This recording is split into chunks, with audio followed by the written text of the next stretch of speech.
할렐루야. 7월 첫째 주일 아침입니다. 오늘 또 예배 나오신 여러분들 모두를 환영합니다. 주님께서 이곳에 와 계시기 때문에 전심을 다해 예배하시기를 바라고, 또 예배하는 중에 하나님의 임재와 또 만지심을 경험하시기 바랍니다. 이제 마음을 정돈하시고 다 같이 기도하심으로 2020년 7월 5일 주일 예배를 하나님 앞에 드리시겠습니다.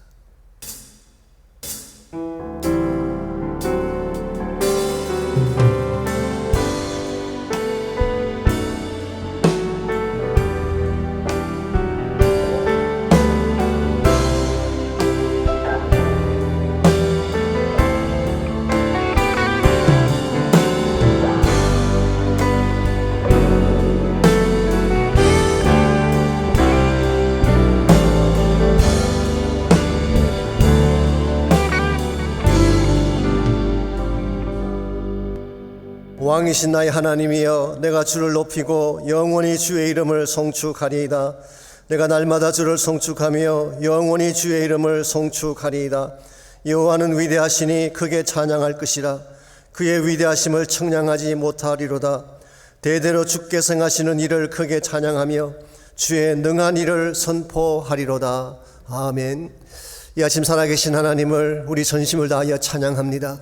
예배 가운데 친히 임재하시고 큰 영광 나타내 주시며 하늘의 신령한 은혜가 넘쳐나는 귀한 아침 되게 하여 주시옵소서. 예수님의 이름으로 기도하옵나이다.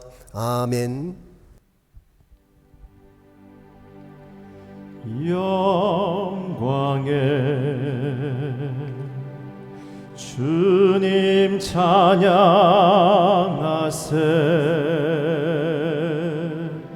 모든 영광 능력 찬송 예수님께.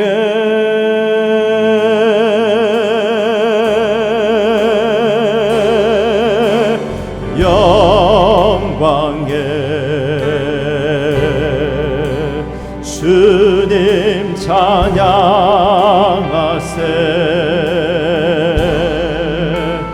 죽으시고 부활하신 만왕의 왕.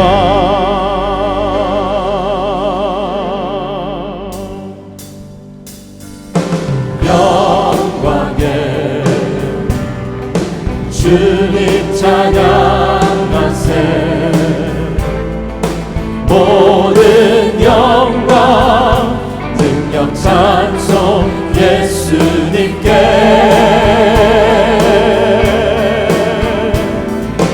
영광에 주님 찬양하세. 주의 백성 모두 함께 찬양하세. 두 손을 들고 주 이름 찬양. 존귀와 영광 모두 주 예수님께. 영광에 주님 찬양하세. 죽으시고 부활하신 만왕의 왕. 영광의 주님. 영광의 주님 찬양하세.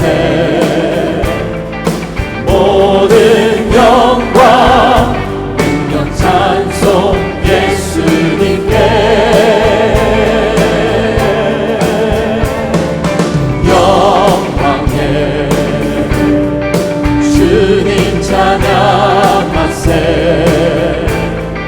주의 백성 모두 함께 찬양하세. 두 손을 높이 들고 주 이름 찬양.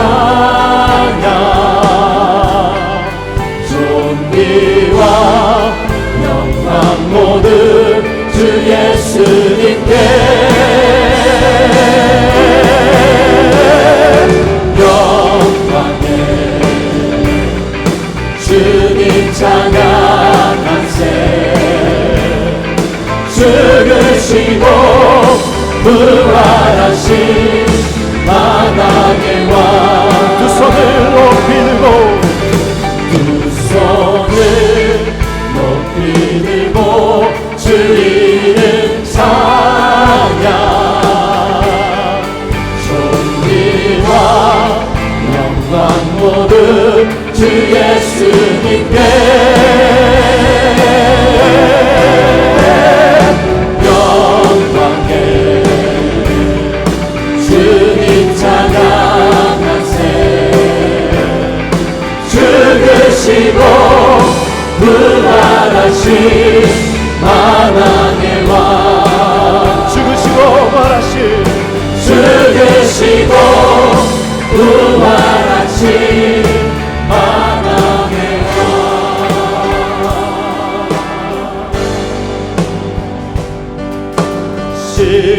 시온의 영광이 빛나는 아침 어둡던 이 땅이 밝아오네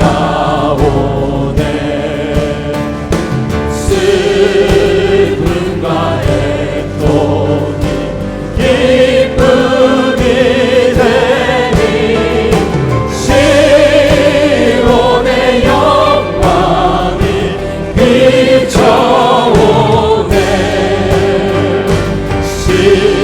시온의 영광이 빛나는 아침 매였던 종들이 돌아오네 오래전 선지자 꿈꾸던 모든 만민이 다 같이 누리겠네 보아라 광야에 화초가 피고 말랐던 시냇물 흘러오네 이 산과 저 산이 마주쳐 울려 주 예수를 조금 찬송하네 높은 목소리로 땅들아 땅들아 바다야 많은 성들아 찬양을 주님께 드리어라 싸움과 재앙이 가득한 땅에 찬송이 하늘에 사무치네 찬송이 하늘에 사무치네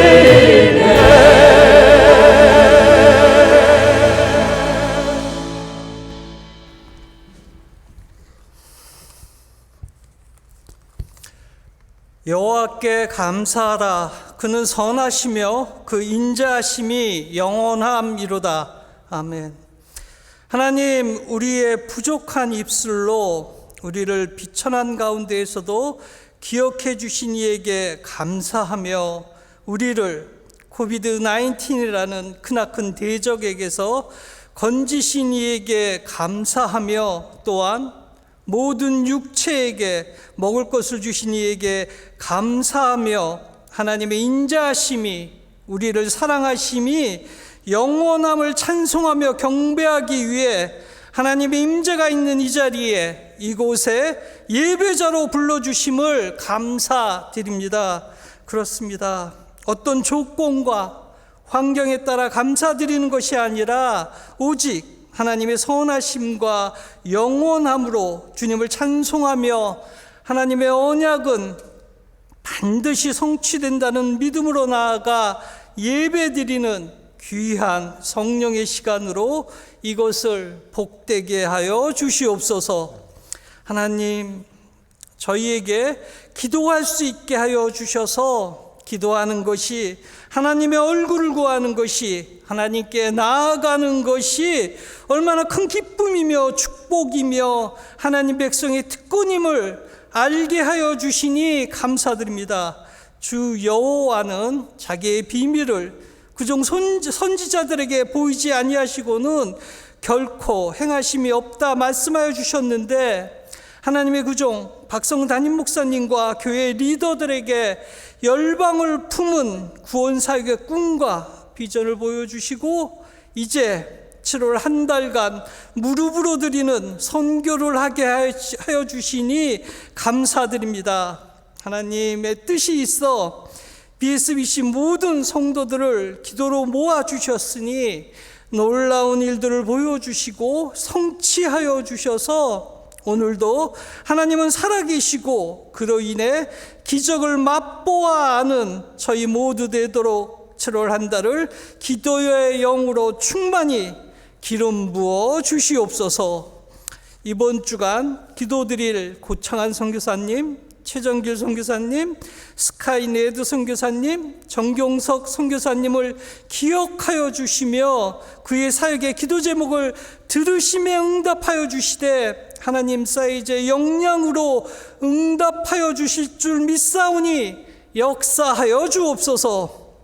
오늘도 귀한 하나님의 말씀을 선포하실 박성은 담임 목사님을 위해 기도 올립니다. 늘 하나님과 동행하며 하나님의 인도하심을 받는 귀한 목사님 되게 하여 주시며, 오늘 목사님을 통해 선포되는 말씀이 자유의 날선검되어 우리의 무딘 영혼을 터치하여 주시며 우리 안에 위로와 기쁨이 소망이 터져 나오게 하여 주시옵소서.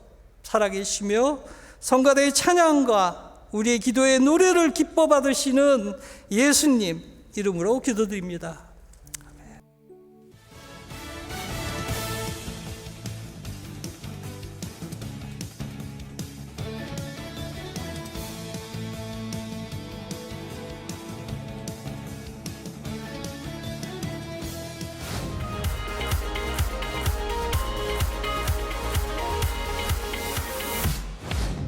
오늘부터 3부 뉴송 예배를 시작합니다. 주일 현장에서 감격적인 찬양과 함께 예배의 영광을 경험하시기 바랍니다. 예배를 사모하는 모든 성도님들의 참여를 부탁드립니다. 코로나 사태로 지친 우리의 영혼이 회복되는 놀라운 시간이 될 것입니다.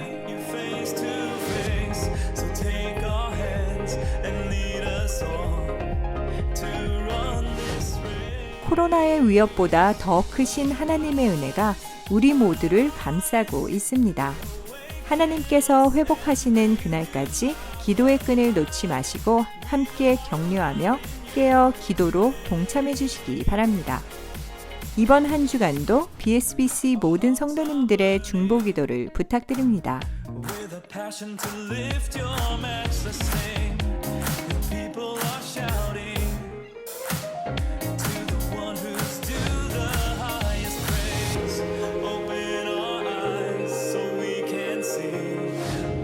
(7월은) 무릎 선교의 달입니다.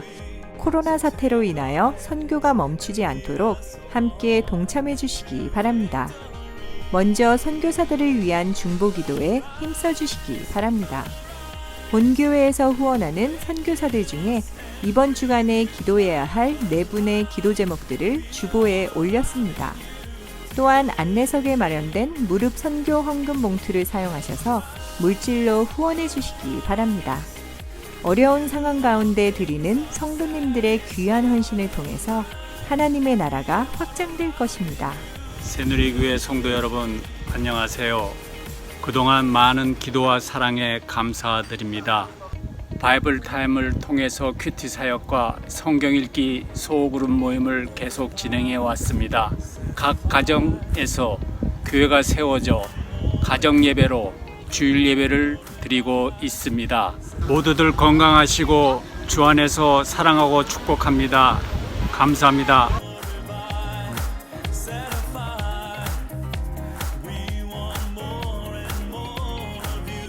주님 안에서 행복한 한 주 보내시길 바랍니다. 오늘 귀한 예배 함께 하신 여러분 모두를 다시 한번 주님의 이름으로 환영하며 또 축복합니다. 오늘이 7월 첫째 주일입니다. 벌써 금년도 6개월이라는 세월이 지나갔습니다. 어려운 시기 믿음으로 잘 달려오신 여러분들 진심으로 감사하게 생각합니다. 7월 한 달은 광고에서 보신 것처럼 무릎 선교의 달입니다. 그래서 주보에 보시면은 이번 주간 기도해야 될 네 분의 선교사님과 그 기도 제목이 나와 있습니다. 그래서 우리가 오늘도 기도하겠지만 또 새벽 기도회 때나 여러분 개인 기도하실 때 양우리마다 기도 모임 때마다 기도해 주시고 또 선교를 위한 그런 헌신의 시간 가져주시길 바랍니다. 오늘부터 3분 유송 예배가 재개가 됩니다. 우리 좀 젊은 가정들을 위한 예배이고 소중한 예배입니다. 가능하신 분들은 여러분께서 초청해 주시고 또 격려해 주셔서 함께 해 주시기를 바랍니다. 아시는 대로 코로나 사태가 갈수록 점점 더 악화되어 가고 있고 더 많은 확진자가 지금 늘어나고 있습니다. 그래서 우리 주지사도 이제 그동안 풀었던 걸 다시 잠그고 제대를 가하는 그런 조치들을 많이 취했죠. 그래서 지금 뭐 어디를 가든 다 위험 부담은 있고 또 교회 나오시는 것도 쉽지 않은 그런 때이지만 한 가지 꼭 명심하실 것은 마스크가 키입니다. 마스크를 하시게 되면 굉장히 많은 부분을 우리가 이렇게 막을 수가 있습니다. 그래서 혹시 영상에 띄워주시면 좋겠는데요. 제가 오늘 중앙일보 봤더니 저게 있어서 저걸 가져왔습니다. 두 사람인데 마스크를 안 할 경우에는 100% 전염이 돼요. 마스크를 안 하면. 그러나 마스크를 하면 그 확진자가 마스크를 안 했을 경우는 70%가 전염이 되고 확진자가 마스크를 할 경우에는 5%밖에 전염이 안 됩니다. 둘 다 마스크하면 1.5%밖에 안 되니까 거의 전염이 안 되는 것입니다. 그래서 여러분께서 꼭 어디를 가시는지 마스크 꼭 해주시고 교회 나오실 때는 철저하게 마스크 해주시고 예배 시간에도 또 찬양할 때도 마스크를 꼭 해주시기를 바랍니다. 그래서 방역이 가장 중요한 것이고 여러분의 건강이 가장 중요한 것이기 때문에 조금이라도 몸이 불편하시든지 기저질환 앓으시는 분들이나 연로하신 분들은 가정에서 온라인으로 계속 예배하시기를 바랍니다. 그래서 가능하신 분들 또 건강이 허락하시는 분들은 나오셔서 예배하되 우리가 철저하게 조심하고 또 방역을 하면서 그렇게 예배했으면 좋을 것 같습니다. 그 외 나머지 광고 내용들 잘 참조하셔서 함께 도와주시길 바랍니다. 이 시간 바칠 헌금을 위해서 함께 기도하겠습니다. 하나님 감사합니다. 코로나가 창궐하고 날이 갈수록 점점 기세를 더하는 가운데 있지만 하나님께서는 사랑하는 주의 백성들과 그 가정과 그 자녀들을 보호해 주시는 것을 감사합니다. 주 안에 평강이 있고 주 안에 안식이 있는 줄 믿습니다. 두렵고 힘든 때이지만 주님 안에 들어가서 기도하고 찬양하는 가운데 마음의 평화를 누리는 모든 주의 백성 되게 하여 주시고 가정의 삶의 터전과 자녀들의 모든 삶의 현장을 주님 철저하게 보호해 주셔서 상하지 않고 다치지 아니하도록 하나님 은혜를 베풀어 주시옵소서. 이 시간에 귀한 예물을 주께 드립니다.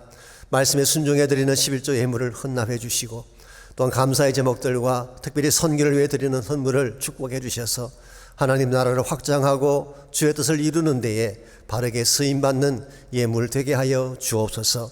감사드리오며 예수님의 이름으로 기도하옵나이다. 아멘.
은혜를 쏟지 말자.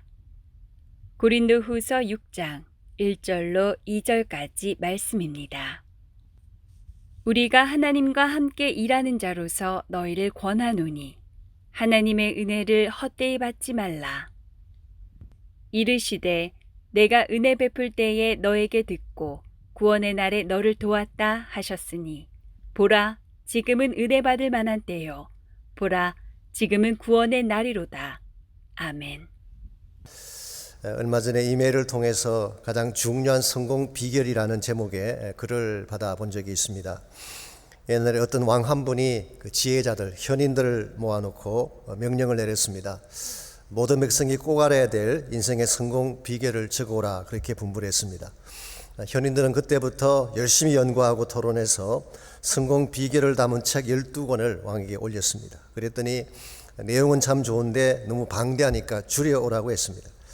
그래서 현인들이 의논한 끝에 6권으로 줄였습니다. 그랬더니 이것도 많으니까 더 줄여라고 2권으로 줄였습니다.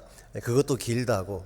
그래서 한 권의 책으로 성공 비결을 만들어서 왕이 올렸는데 이것도 길다는 것입니다. 생업에 바쁜 백성들이 읽기에는 너무 긴 글이니까 더 줄여보라 그렇게 분부를 했습니다. 그래서 이 지혜자들이 할 수 없이 한 권의 책 중에서 가장 중요한 부분만 줄여서 한 페이지로 요약을 했습니다. 그랬더니 이것도 길다고 더 줄일 수가 없느냐고. 그래서 현인들이 줄이고 또 줄여서 그 한 페이지 중에서 핵심이 되는 한 글귀만 적어서 왕에게 올렸습니다. 그때 왕이 그것을 보고 바로 이거다라고 무릎을 쳤다고 합니다. 그 한마디가 무엇일까요? 공짜는 없다, 이 한마디를 적었다고 합니다. 일리가 있는 말이죠. 삭막한 이 시대에 공짜가 어디 있겠습니까? 그러므로 공짜 바라지 말고 성실하게 살아야 성공한다, 아마 그런 메시지인 것 같습니다. 이 세상에 살아가는 동안에는 공짜가 없습니다. 우리가 무엇을 받으면 반드시 그 뒤에는 대가가 숨겨져 있는 것입니다. 그런데 공짜 점심을 좋아하시는 분들이 계실지 모르지만 사실은 공짜가 아닙니다. 공짜 뒤에는 반드시 반대급부에 대한 기대가 숨어있기 마련입니다. 그래서 한국에서 이런 재미있는 일화가 있습니다. 한국의 어떤 음식점 벽면에 이런 문구를 적어 놓았습니다. 오늘은 현찰, 내일은 공짜라고 하는 그런 글을 적어 놓았어요. 이걸 본 손님 한 분이 음식을 먹고 나서 현찰을 지불한 후에 내일은 공짜라고 하니까 그 다음날 다시 와서 음식점에서 밥을 먹었습니다. 근데 밥이 끝났는데 음식값을 내라는 것입니다. 아니 분명 내일은 공짜라고 했는데 왜 값을 받느냐 따졌더니 주인이 말을 하죠. 그러나 손님이 드신 것은 오늘입니다. 공짜를 드시고 싶으면 내일 또다시 오십시오. 이런 엉큼한 상술이 어디 있겠습니까? 가는 날은 항상 오늘이죠. 그러므로 현찰을 내야 하는 것입니다. 이와 같이 공짜를 용납하지 않는 것, 이것이 세상의 논리이고 세상의 길이기도 합니다. 세상 사람들은 내가 노력한 만큼 대가를 얻고 내가 지불한 만큼 혜택을 보는 것을 당연한 삶의 이치로 알고 있는 것입니다. 그러나 하나님의 세계도 이와 같을까요? 그렇지 않다고 생각합니다. 하나님의 세계에는 거저주시는 공짜가 너무나 많습니다. 생명도 거저주시고 공기도 거저주셨어요. 햇빛과 바람, 구름과 비, 하늘과 바다도 거저주신 것입니다. 이와 같이 값없이 거저주신 것을 성경은 뭐라고 부를까요? 이것을 은혜라고 부르는 것입니다. 은혜라는 이 말은 카리스라고 하는 헬라 말이죠. 값없이 주는 선물이라고 하는 뜻입니다. 특별히 예수 그리스도를 통해 받게 될 구원의 선물은 무엇과도 바꿀 수 없는 값진 하나님의 축복이 아닐 수가 없습니다. 그럼에도 불구하고 이 은혜를 잘 인식하지 못하고 살아가는 경우가 많습니다. 자신의 노력이나 자신의 힘만으로 인생을 산다고 착각하는 사람들이 많이 있죠. 실상은 하나님 없이는 하루도 살 수 없는 것이 인생의 현주소인데 이것을 알지 못한 채 자기 힘으로 살고 있다고 큰 소리를 칩니다. 그러나 여러분과 제가 하나님의 은혜 없이는 살 수 없다는 사실을 깨닫고 은혜를 구하고 은혜를 소중히 여겨야지 바른 삶을 살아갈 수가 있는 것입니다. 오늘 이 시대의 많은 그리스도들 가운데에 분명히 은혜를 통해 구원받았음에도 불구하고 하나님의 은혜를 가볍게 여기고 은혜를 쏟아버리는 경우를 볼 수가 있습니다. 이것은 불행한 케이스가 아닐 수 없습니다. 구약 성경 보게 되면 이스라엘 민족은 하나님의 큰 은총을 받은 민족으로 소개가 되고 있습니다. 신명기 33장 29절에 보시면은 이스라엘아 너는 행복자로다 여호와의 구원을 너같이 얻은 백성이 누구냐 그렇게 반문했어요. 이스라엘 민족만큼 하나님의 페이버를 받은 민족이 어디 있겠어요. 출애굽의 축복을 누렸습니다. 만나와 반석에서 나오는 생수를 마셨어요. 계명의 말씀을 주시고 하나님의 임재와 보호하심으로 철저하게 그들을 보호하시고 이끌어 주셨어요. 이스라엘 민족만큼 많은 은총과 복을 받은 자가 어디 있겠습니까? 그랬는데 이 민족은 하나님의 은혜를 다 쏟아버렸어요. 우상을 선택함으로 하나님을 저버린 것입니다. 그 결과 가장 비참하고 몰락된 그런 민족으로 전락하지 않았습니까? 그러므로 우리가 은혜를 받는 것도 참 중요하지만 받은 은혜를 쏟지 아니하고 간직하는 것은 더 중요한 것입니다. 은혜를 은혜로 여기고 간직할 때에 이것이 여러분과 저에게 실제적인 축복이 되는 것입니다. 여러분 하나님으로부터 어떤 은혜를 받으셨는지요? 그것을 잘 간직하며 소중히 여기며 살아가고 계시는지요? 우리가 이 땅을 살아가는 동안에 하나님의 은혜를 쏟지 아니하고 은혜 속에서 참된 축복을 누리려면 무엇이 필요할까요? 오늘 같이 봉독한 본문을 통해서 이것을 함께 정리해 보려고 합니다. 오늘 같이 읽은 본문에 보시면 화목의 복음을 통해 주어진 하나님의 은혜에 대한 말씀이 오늘 본문의 내용입니다. 1절 말씀 잠시 보시면 우리가 하나님과 함께 일하는 자로서 너희를 구원하노니 하나님의 은혜를 헛되이 받지 말라 그랬어요. 사도 바울은 하나님의 동력자로서 고린도 성도들에게 간절히 부탁할 강청이 하나 있다. 그 간청이 뭐냐? 하나님의 은혜를 헛되이 받지 말라는 것입니다. 여기 헛되이라는 이 말은 에이스 캐논이라는 단어, 이 캐논, 캐노스 혹은 크노시스 이 단어는 텅 비었다, emptiness 그런 의미를 갖고 있습니다. 빌보스 2장 7절 말씀에 크나틱 디알러지라고 예수님이 성육신하실 때 모든 걸 비웠다는 말씀이 나오잖아요. 그때 사용된 똑같은 단어입니다. 그래서 캐노스라는 이 단어는 empty, 텅 비었다, worthless, 가치가 없다, 낭비한다 그런 뜻입니다. 그러므로 은혜를 헛되이 받지 말라 이 말을 직역하게 되면 받은 은혜를 낭비하지 말고 쏟아버리지 말라 그런 뜻이에요. 자, 사도 바울이 왜 고린도 교회를 향해서 이런 권고를 하고 있는 것일까요? 고린도 교회가 은혜를 가볍게 여기고 쏟아버렸기 때문에 그런 것입니다. 많은 은혜를 주셨는데 은혜에 합당한 삶을 살지 못했기 때문에 더 이상 은혜를 소홀히 다루지 말라 그렇게 권면하고 있는 것입니다. 사실 고린도 교회만큼 하나님의 은혜를 많이 받은 교회가 어디 있겠어요? 고린도전서 1장 4절에서 9절을 보시게 되면 하나님께서 그들에게 베푸셨던 은혜들이 쭉 나열되어 있습니다. 그리스도 예수 안에서 너희에게 주신 하나님의 은혜로 말미암아 내가 너희를 위하여 항상 하나님께 감사하노니 여기에 하나님이 너에게 주신 은혜가 있다고 표현하고 있죠. 그 내용이 5절에 나옵니다. 이는 너희가 그 안에서 모든 일 곧 모든 언변과 모든 지식에 풍족하다. 이게 언변이라고 하는 것은 말씀의 파워를 말합니다. 지식이라고 먼저 간 것은 인사이트, 말씀에 대한 통찰력을 말하는 것입니다. 하나님은 고린도 교회에 말씀의 풍성한 축복을 주셨어요. 하나님의 말씀을 잘 선포할 수 있는 힘도 주시고 깨달을 수 있는 인사이트도 허락해 주셨어요. 어느 교회보다도 말씀에 풍족함을 주셨습니다. 두 번째로 6절 말씀 보면 그리스도의 증거가 너희 중에 견고하게 되었다고 했어요. 그리스도의 증거라고 하는 것은 예수 그리스도에 대한 믿음의 확증을 말하는 것입니다. 예수를 믿을 수밖에 없게 만드는 증거들, 이 많은 증거들을 하나님이 고린도 성도들에게는 보여주셨어요. 그래서 믿음을 견고하게 만들었다고 말씀합니다. 7절 말씀 보시면은 모든 은사에 부족함이 없다. 고린도 교회는 은사가 넘치는 교회였습니다. 은사가 모자랐던 교회가 아니라 은사가 너무 넘쳐서 사실은 이슈가 되었던 교회이기도 하죠. 9절 말씀 보시게 되면 주님과의 교제마저도 풍성했다 그렇게 설명하고 있습니다. 이와 같이 하나님으로부터 많은 은혜를 받았으면 모든 면에서 성숙하고 거룩한 삶을 추구해야 되는데 실제 고린도 교회의 모습은 어땠습니까? 정반대였음을 성경은 밝히고 있습니다. 싸우고 분열하고 음행과 부도덕한 일을 행하면서 세상 사람들의 조롱거리가 됐습니다. 더구나 바울을 배척하지 않습니까? 바울이 전거했던 십자가의 복음을 배척하고 하나님의 은혜를 저버리는 일을 마음껏 한 교회가 고린도 교회였어요.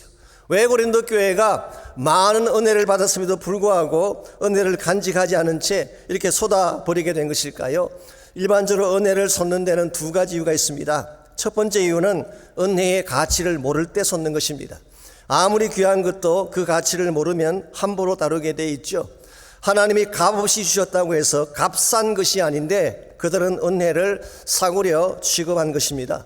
두 번째 이유는 그들 마음의 그릇이 깨어져 있었기 때문입니다. 그릇에 구멍이 나 있으면 물을 담을 수 없지 않겠습니까? 은혜도 마찬가지입니다.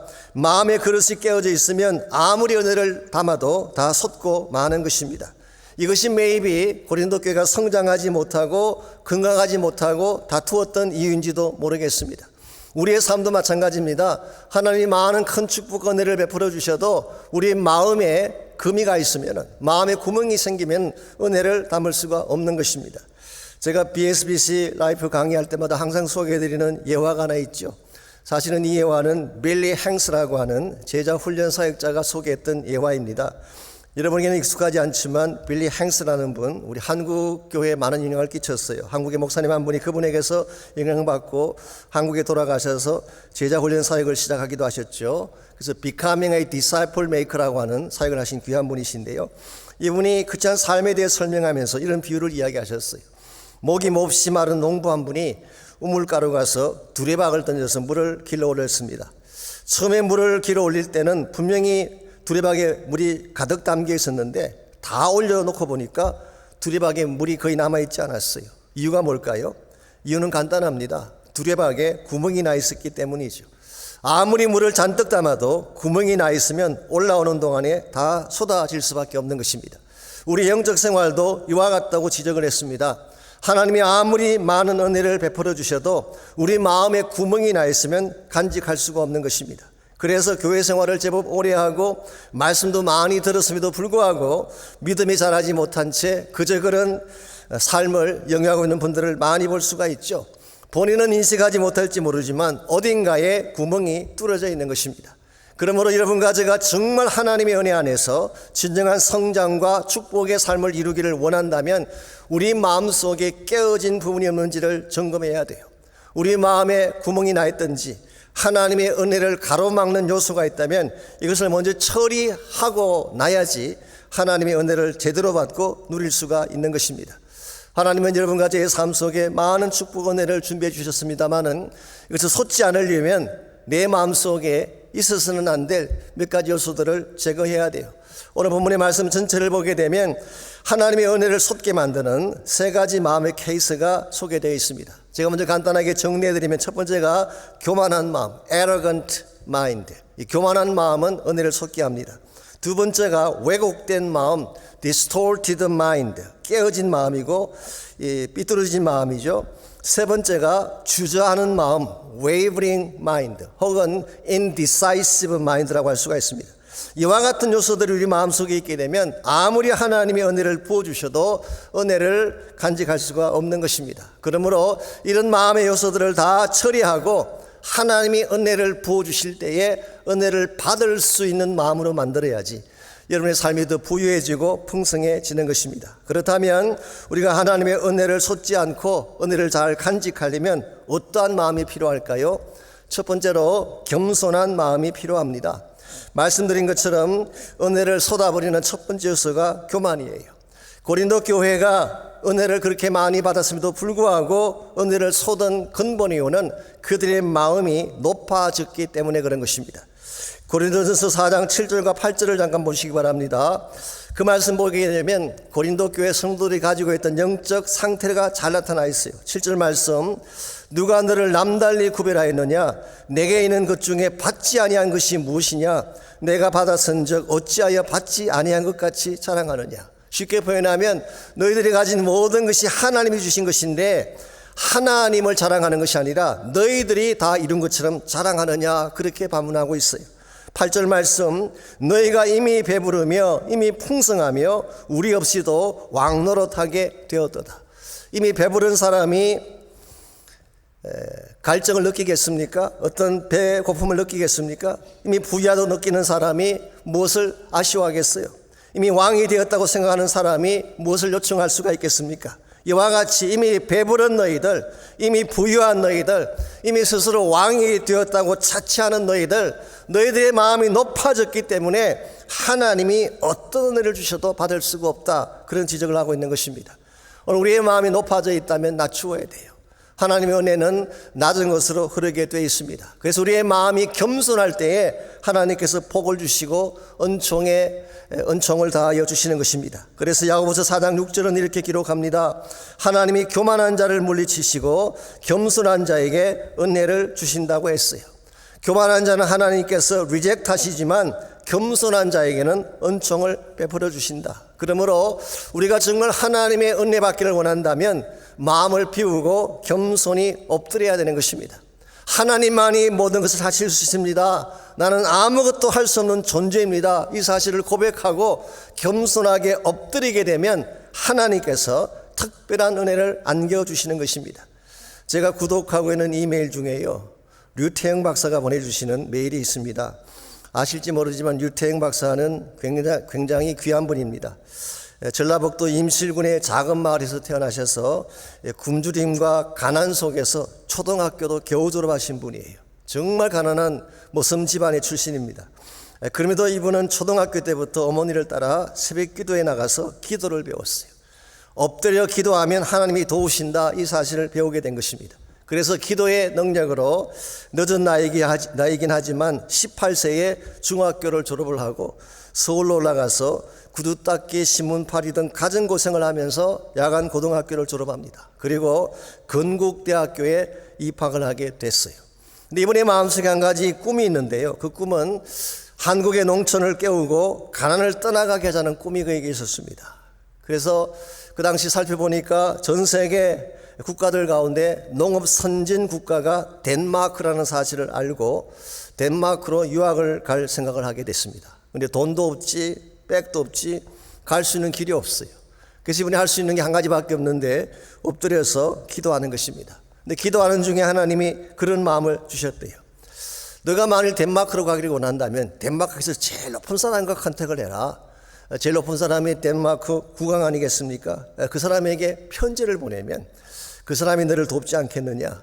사실 그 당시는 아직 국교가 형성이 안 돼서 대사관도 없고 요즘같이 인터넷도 있던 시대가 아닙니다. 그런데 어떻게 그 왕의 주소를 알고 어떻게 편지를 보내겠어요. 그래도 불구하고 이분은 하나님이 함께 하시면 가능하다 그렇게 확신하고 일단 도서관으로 가서 국왕의 이름을 찾았어요. 그랬더니 프레드릭 구세라고 되어 있습니다. 이게 전부예요. 이 프레드릭 구세라는 이름 하나만 알고 다른 건 아무것도 알 수 있는 것이 없었어요.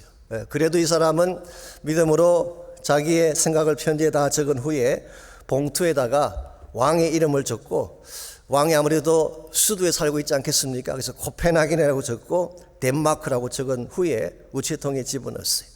우리 시로 표현하자면은 김서방이라고 적고 서울, 한국 그렇게 적은 케이스와 똑같은 것입니다. 이 편지가 국왕에게 들어갈 수가 있겠어요? 또 들어간다고 한들 국왕이 이런 편지를 보기나 하겠습니까? 그랬는데 놀랍게도 20여일 지난 뒤에 답신이 왔어요. 국왕이 직접 보낸 답신이에요. 당신이 이곳에 와서 공부하는 동안에 전액으로 장학금을 주겠고 비행기 티켓까지 다 마련해 주겠다. 심지어 오는 도중에 일본에 하루 묵는 호텔비까지 다 대주겠다라고 하는 그런 답신이 왔어요. Can you believe it? 이 가능한 일입니까? 정말 이분은 이와 같은 기적으로 돈 한 푼 안 들이고 덴마크 유학을 하고 나중에 히브리 대학에서 또 공부를 하신 후에 한국으로 돌아왔습니다. 돌아왔더니 청와대에서 초청이 왔어요.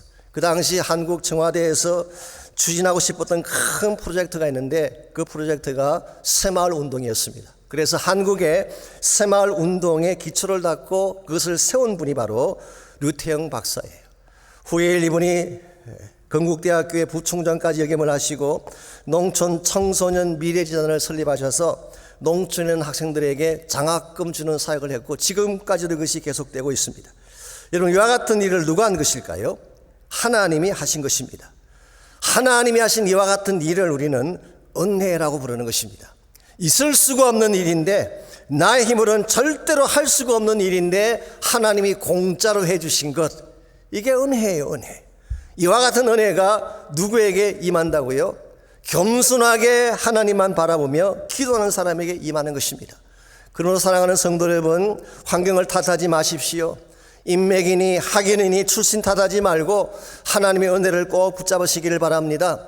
겸손하게 부르짖게 되면 하나님의 길도 여시고 기적 같은 축복도 안겨주시는 것입니다. 이런 의미에서 우리가 하나님의 은혜를 마음에 간직하는 첫 번째 비결은 겸손한 마음을 갖는 것입니다.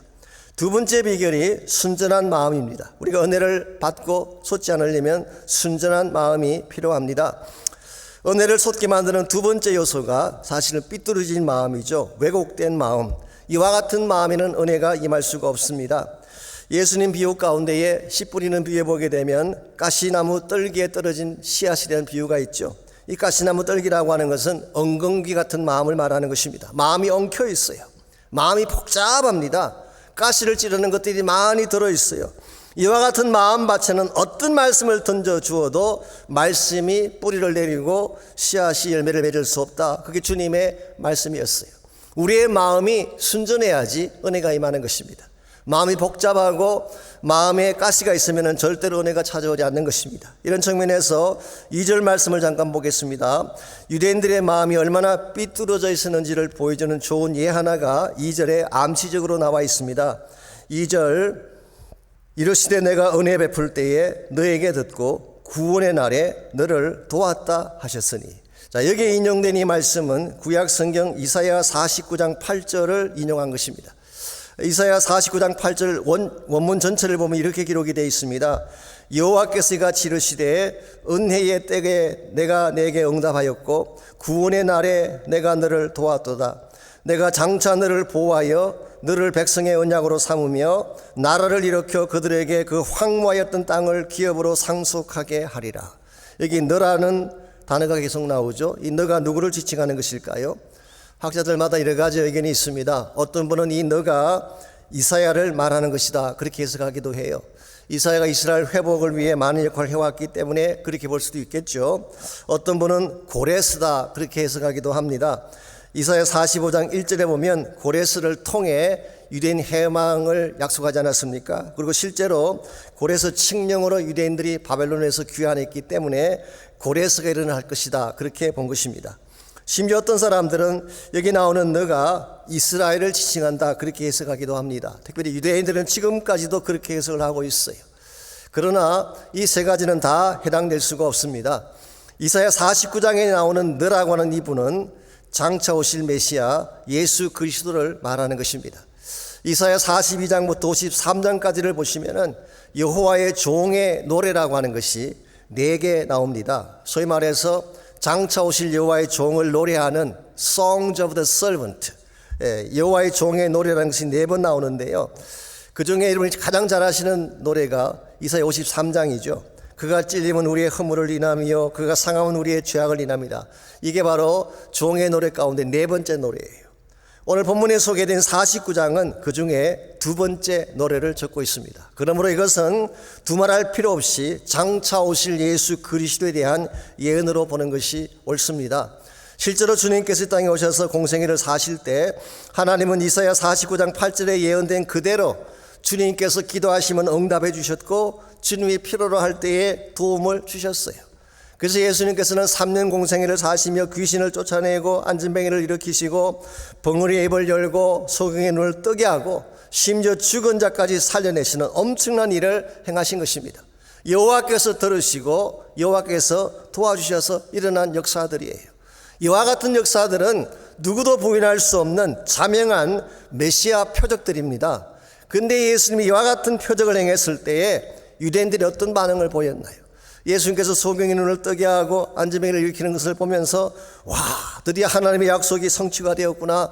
수백 년 수천 년 기다려온 예언의 성취가 우리 앞에 왔구나. 그래서 두 손 들고 하나님을 찬양했나요? 아닙니다. 정반대의 반응을 보였어요. 마태복음 12장 24절이나 마가복음 3장 22절을 보시게 되면 예수님이 이와 같은 기적을 행했을 때에 유대인들은 바알세불의 힘을 입어서 귀신을 쫓아냈다 그렇게 했어요. 심지어 미쳤다 그렇게 말하는 사람까지 있었어요.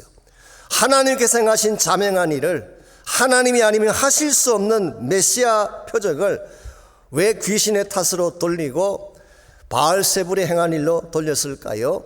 그것은 유대인들의 마음이 삐뚤어졌기 때문에 그런 것입니다. 여러분, 마음이 삐뚤어지게 되면 아무리 귀한 것을 보여주어도 그걸 수용할 수가 없어요. 마음이 상하고 깨어져 있으면은 인간관계도 힘들게 되고 하나님과의 관계도 힘들게 되는 것입니다. 이와 같은 사람에게는 어떤 은혜를 주셔도 은혜로 받지 못합니다. 무엇을 주어도 행복할 수가 없어요. 어떤 약속을 해도 믿지 못합니다. 엉겅퀴처럼 마음이 꼬여 있기 때문에. 그러므로 우리의 마음에 이와 같은 엉겅퀴가 가득 차 있으면 우리는 하나님의 은혜를 받을 수도 없고 볼 수도 없는 것입니다. 그래서 내 마음 속에는 가시와 엉겅퀴를 다 제거해버리고 순전한 마음으로 돌아갈 때, 어린아이 같은 마음으로 돌아갈 때에 하나님이 그런 심령 가운데에 은혜를 베풀어 주시는 것입니다. 사실 교회에서도 가만히 보면요, 어떤 분이 은혜를 가장 많이 받는지 아십니까? 어린애 같은 마음으로 은혜를 사모하는 사람들이 은혜를 받아요.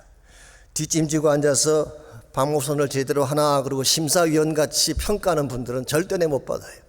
본인도 높으신데 무슨 말씀에 도전을 받을 수가 있겠어요.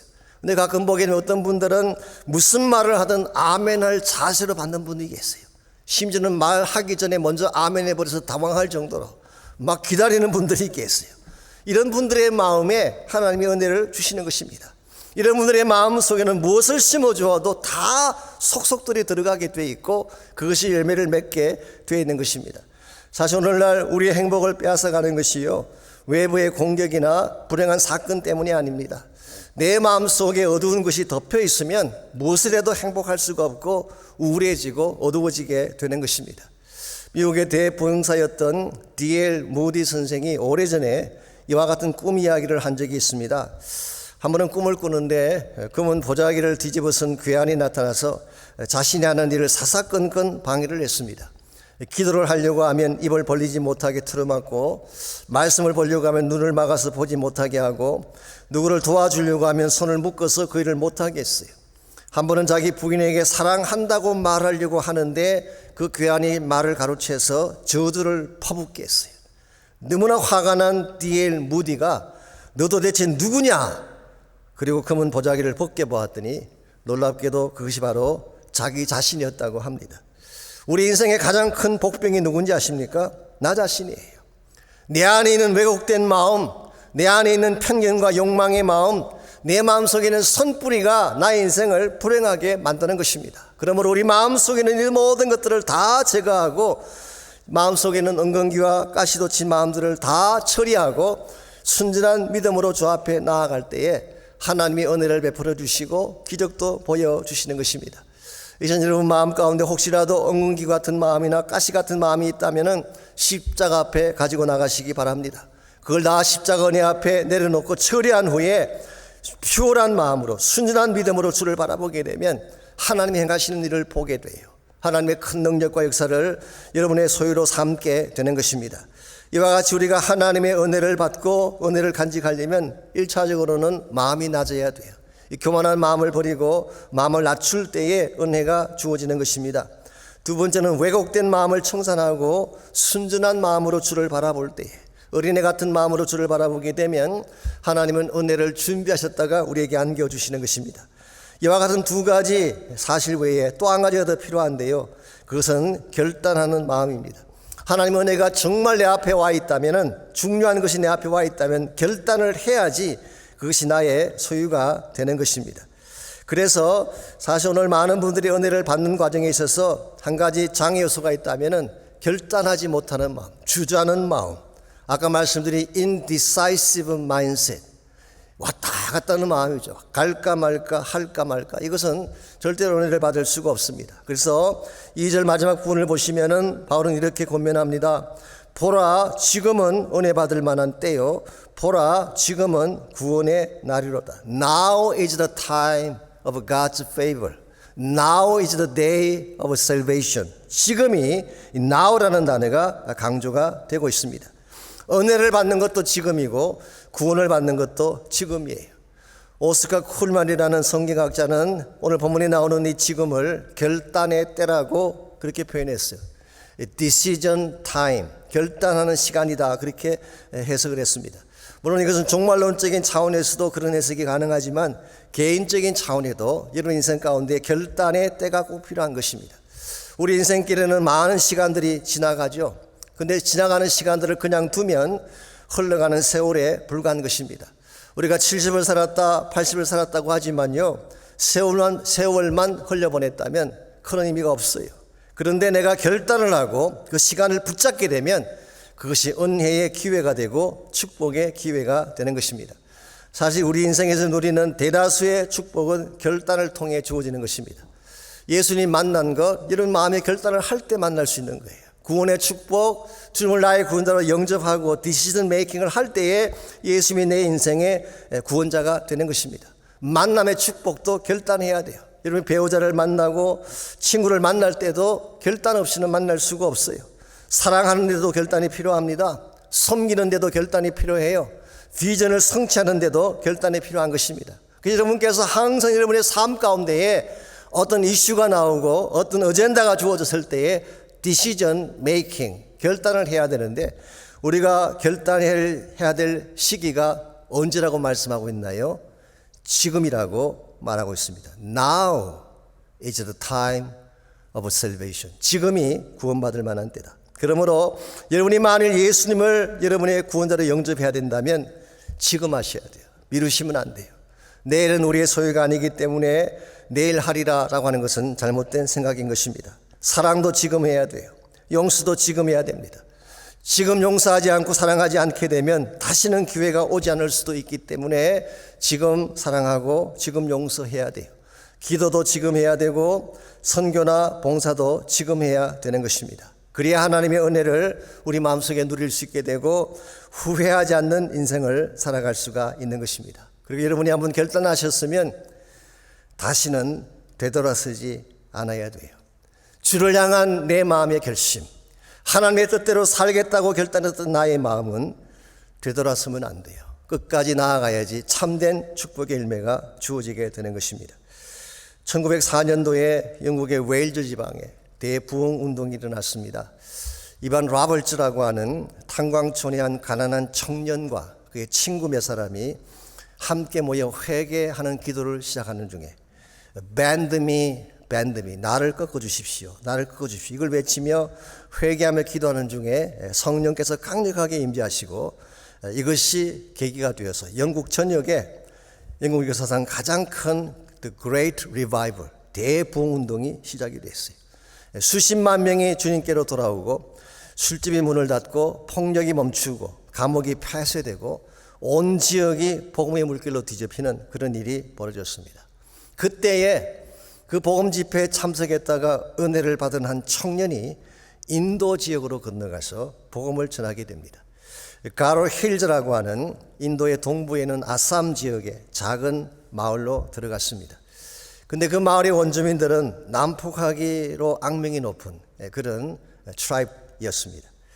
그러나 이 사람은 이들에게도 복음이 필요하다 그렇게 생각을 하고 온 마을을 다니며 복음을 전한 결과 그 마을 전체에서 딱 한 가정이 예수님을 영접하게 됐습니다. 이 사실을 듣게 된 그 마을의 추장이 굉장히 진노를 했어요. 그래서 그 예수를 믿은 그 사람과 가족을 마을 한복판에 세워놓고 그에게 말을 했습니다. Stop following Jesus. 예수 따르는 것을 중단해라.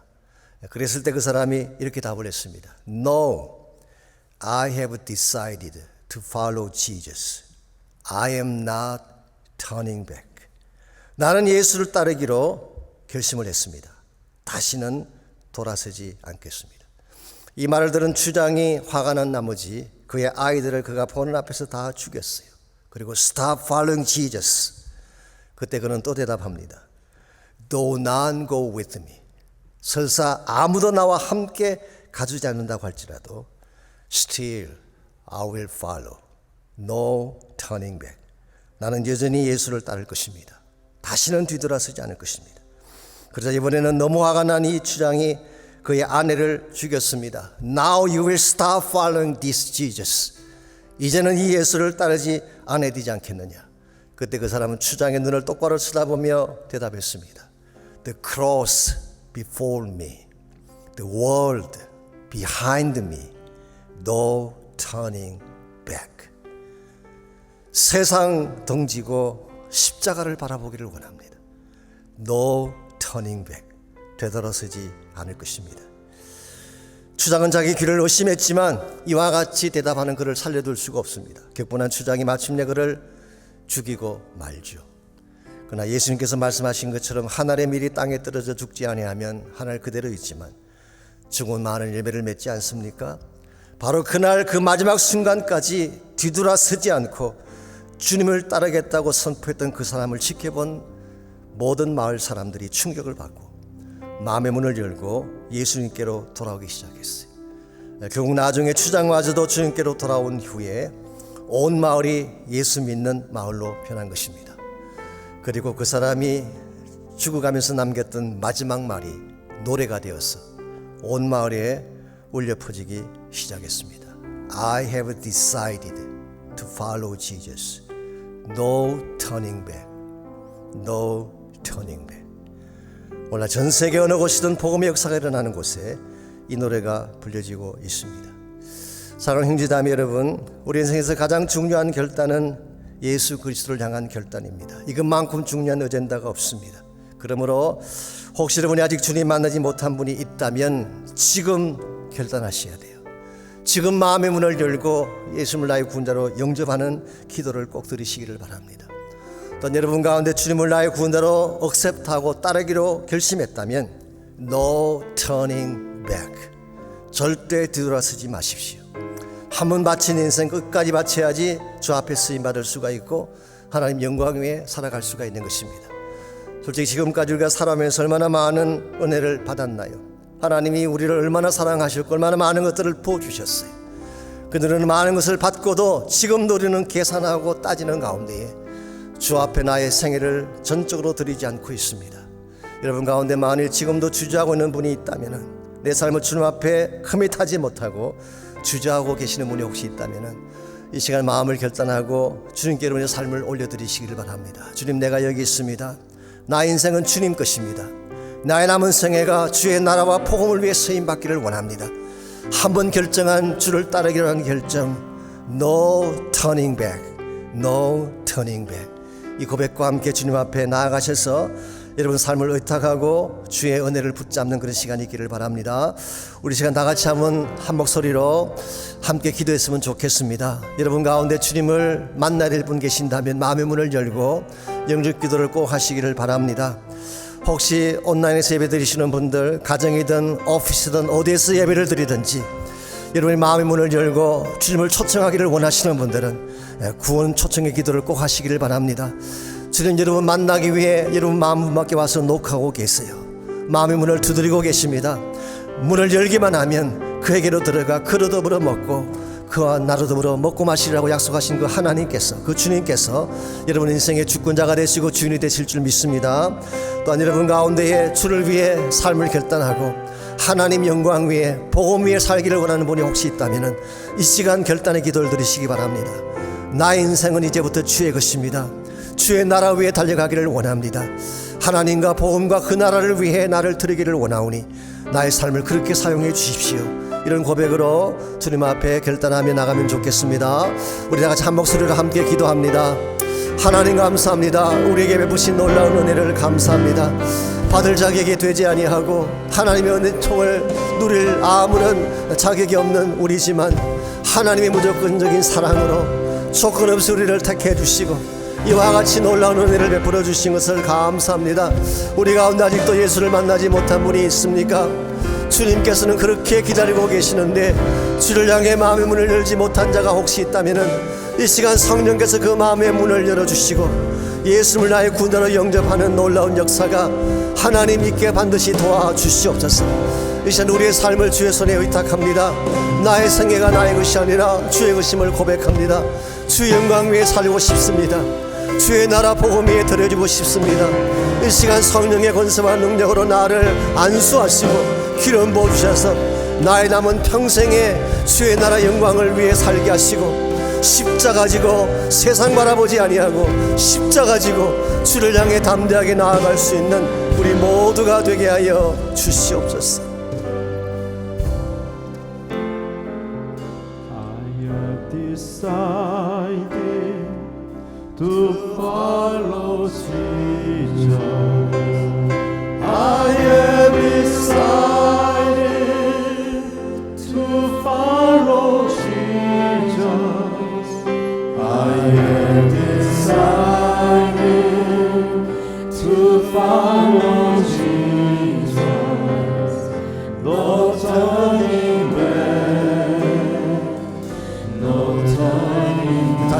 고백합니다. I have decided. I have decided to follow Jesus. I have decided to follow Jesus. I have decided to follow Jesus. No turning back, no turning back. 주님 뜻대로 주님 뜻대로 살기로 했네. 주님 뜻대로 살기로 했네. 주님 뜻대로 살기로 했네. 뒤돌아서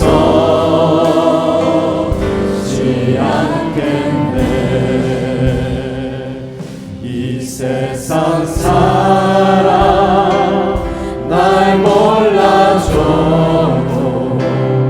이 세상 사람 날 몰라줘도 이 세상 사람 날 몰라줘도 뒤돌아서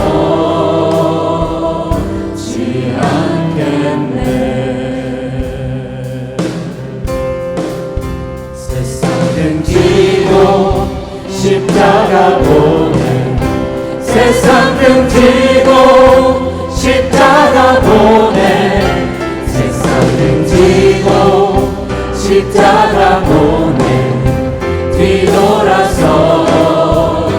않겠네. 세상 등지고 세상 등지고 십자가 보내 세상 등지고 십자가 보내 등지고 십자가 보내 뒤돌아서지 않겠네. 어떠한 시련이 와도 수많은 유혹 속에도 신실하신 주님 약속만 붙들리라. 세상이 이해 못하고 우리를 조롱하여도 신실하신 주님 약속만 붙들리라. 어떠한 시련이 와도 수많은 유혹 속에도 신실하신 주님 약속만 붙들리라. 세상이 이해 못하고 우리를 조롱하여도 신실하신 주님 약속만 붙들리라. 돌아서지 않으리.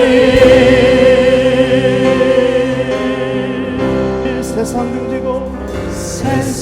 등지고 십자가 보내 세상 등지고 십자가 보내 세상 등지고 십자가 보내 뒤돌아서지